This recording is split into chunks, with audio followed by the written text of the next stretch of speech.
Quand j'étais prof, j'avais un élève en CM2 qui ne savait pas faire ses lacets. Donc il me demandait, maîtresse, est-ce que tu peux me faire mes lacets? Je dis, bah non, en fait, t'es grand, il faut que tu apprennes à les faire tout seul. Bah, demande à maman, elle va t'apprendre. Quelques jours plus tard, je vois que ses lacets sont faits, parce qu'il était toujours avec ses lacets défaits. Et je lui dis, ah bah c'est bon, t'as appris?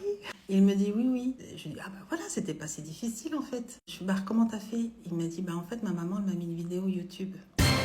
Et ça m'a fait rire parce que je me suis dit que moi, quand j'étais jeune parent, s'il avait fallu mettre 30 heures pour apprendre à faire le lacet, ben, j'aurais appris moi-même à faire le lacet. Alors que cette maman, elle a lâché prise. Et j'ai trouvé que c'était magnifique qu'elle ait compris ça. Elle a lâché prise. Elle a peut-être dû savoir que c'était un peu compliqué à apprendre. Elle n'a peut-être pas le temps. Elle n'a pas envie de se prendre la tête. Et au final, elle a délégué à YouTube.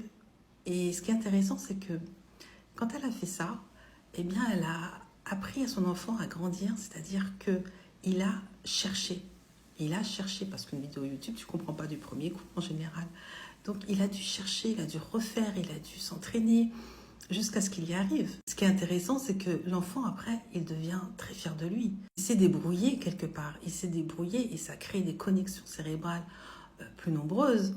Et sa fierté et sa motivation pour encore apprendre, elle a dû encore grandir. Et j'ai trouvé ça excellent.